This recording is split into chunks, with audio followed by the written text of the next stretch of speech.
So anyway, what I'm trying to say is the thing that interests me about this story, beyond my own personal lack of closure or whatever, is the effect that celebrity has on people, um, and what it means to have celebrity. Like, is a celebrity vulnerable to certain other powers that we may not know that much about, the general public?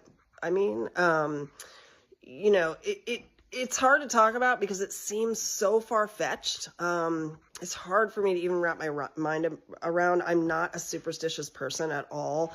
But and this whole thing, so basically, from what I was saying before, after this guy, friend of mine, ex-friend of mine, kicked her out, the girl from Brazil, kicked her out of the house, and, wanted to sort of lament to me about how much he hated her, and, oh, thank God she's gone, and like all of this again. And this is after 3 months of her coming here to become his girlfriend and failing, apparently. And he's saying, no, she was never my girlfriend. And I just, I'm just glad she's out of the house. This friend had taken her into his house to get him out of my friend's house. So she was still on Martha's Vineyard, but staying elsewhere.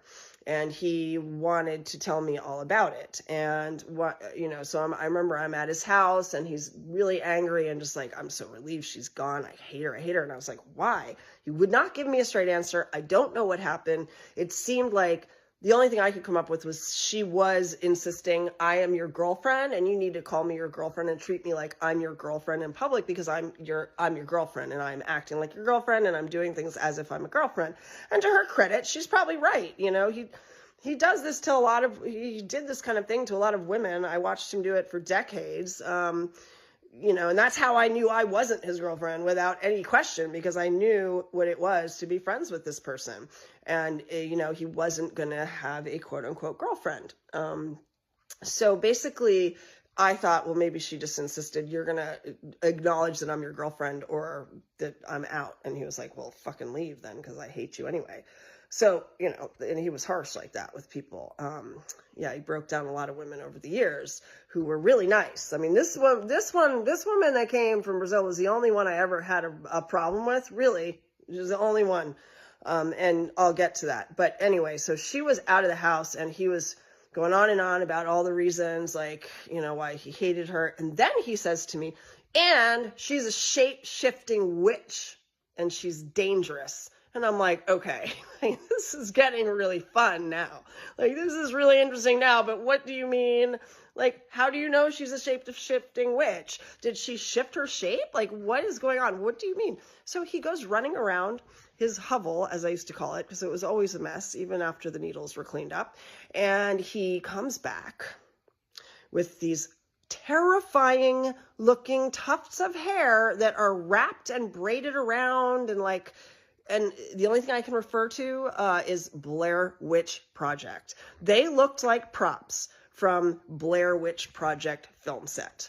And it was nothing that he could have concocted himself. There's no way on earth that he was making this up and pretending. Like, these things, and we were laughing. I was like, oh my God, is she trying to do love spells on you? Like, is this chick coming with her like Brazilian voodoo knowledge and like what? And so we were laughing about it, but we were also freaked out. And I was like, all right, dude, we have to get this shit out of your house, first of all, right away.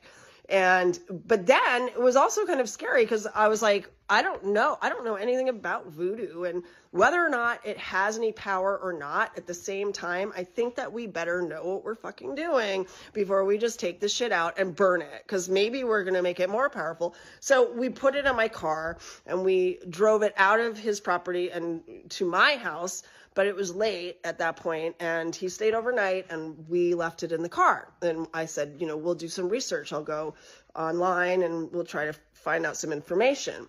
So I think I did a little of that, didn't get very far with how to dispose of this stuff. It was just sort of like bury it, I think. And so I went back to the car the next day to get whatever we had taken out of the house. And when I did, these love talisman hair tuft Blair Witchy things that she had placed apparently gotten hair out of his hairbrushes, I guess, all over his house, were now unraveled.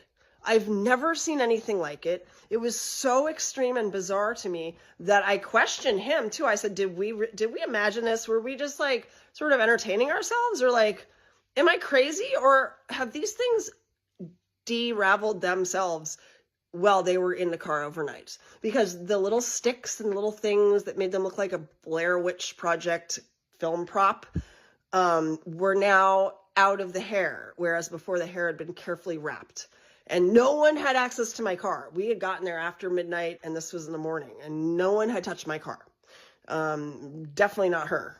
So yeah, that's so scary. Like, what happened? I don't know what we did with it after that. It seemed like after that, they were nothing. They were just like, we just kind of dismissed it. Like, oh, well, all right, well, whatever it is, they don't have any power anymore, because they just like, they don't exist anymore. It's not what they were last night. So if anyone is listening to this and has if that strikes a chord with you, or you have heard of anything like this about some kind of like voodoo or Brazilian witchcraft, demonology, anything like this that would involve like taking someone's hair and wrapping it possibly with someone else's hair to look like a Blair Witch film set prop, to fuck with someone's free will, to influence them to fall in love, or for whatever reason, and then it loses power because it's been discovered, and so it unravels itself like that, so that it's unrecognizable the next day.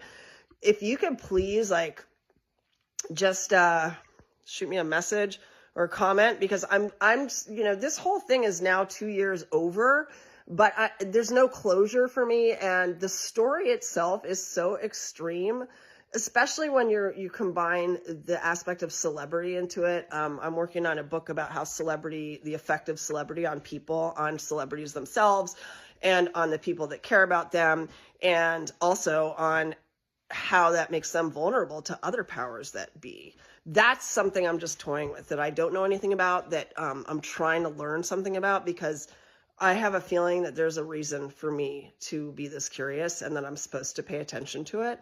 And I want to know what the hell she was trying to do. So can someone give me a clue? I'd really appreciate it. Thank you.